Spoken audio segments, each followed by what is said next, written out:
What's going on, guys? Drew here with another video. So as you can see from the title, you are exactly where you need to be.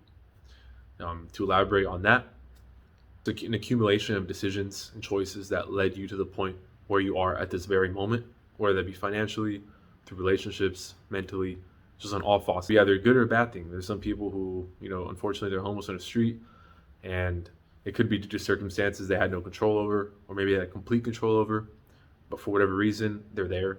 And again, there's people, my age or whatever age, and they're in a multi-million-dollar mansion with like 30 supercars, and it could have been as something as their dad owned a construction company, and generational wealth, so he gets whatever he wants, or he put $100 down in Bitcoin in 2013, 2012, and now he's a millionaire.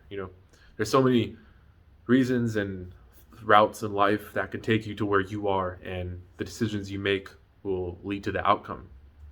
The whole premise and point of this video is I wanted to let you know that, if you're alive, you're breathing, and you have the intent on becoming better as a human being, that there's always another chance. Especially in our, we have 24 hours in the day, or 16, like that you're actually awake. But every single day is an opportunity to actually put in the work and keep going hard. As long as we're breathing, as long as your health is okay, and hopefully you're mentally stable, then there's no excuse to not put in the work and to get what you want. In this life, I realized at a pretty early age that there's literally no handouts. Handouts basically stop once you're like 8 or 9. Then you have to start doing chores, and you have to start working for things, right?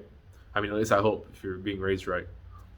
And it gets hard, especially once you get in your 20s, or I just started working when I was like 18 or 17, and I remember the first times I had like a job, I hated it. I was like, wow, this is terrible. Like, I have to be in this area I hate, these people I don't like, and I had to be like locked here for certain hours, and I get like allocated lunch. It feels like a prison. And in a sense, I still feel the same way about working jobs. I just don't like working any job. I don't like having a manager and a boss. It's not a way to live, at least not for me. There's some people who are completely content working 9 to 5s. They could be a 9 to 5 for 50, 70 years. It's funny, sometimes you see like those people like with the plaques, like, oh, like he's been at the company for 80 years, and he's like holding the sign, smiling. And maybe for him that's good. Like, he actually enjoyed it. Maybe he loved the job. But for me, I could never. I look at that picture and I just like shiver. I'm just like, oh man, I hope that's never me, because I know for a fact if that is if that's the outcome of my life, I just work some job for my whole existence, then I failed by all means, because what my aspirations were 1,000 times higher than just doing that.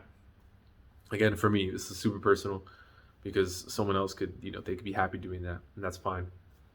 But yeah, guys, it's never too late for anything.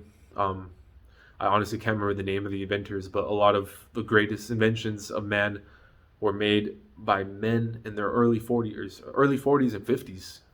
That's when they came up with these great ideas, and then they became legends for making toilet paper, like the wheel or something crazy. One person I do know who's one of my favorite painters is Vincent van Gogh. He's universally known, and he's like one of the best artists to ever exist, just due to his style, and everything he did was so unique for the time period. I think it was like 1700s, 1800s. I may be wrong, but he didn't start painting until he was like 35. And a lot of people think like, oh wow, he was painting since he was like 5 or 2 years old. But no, he didn't get into the hobby of painting until he was way older. And now his work and his legacy is gonna ripple through time and be here forever. His work, I go to like the mall, and I go to stores, and I see his paintings being sold, like those huge, the Starry Night, being sold for like $400, and I know for a fact his work's not going anywhere. And that should be the goal of every man, I believe, to leave a legacy, a body of work that you could be remembered and live through and affect others in a positive light. Because I personally got inspired a lot by his work, and it encouraged me to paint and uptake other hobbies and passions. So if you can affect others in a good way and do what you love as well, then that's like the best. That's a WW. It's a win for everything. Thanks for watching, guys. Hope you liked it. Drop a like, comment, subscribe.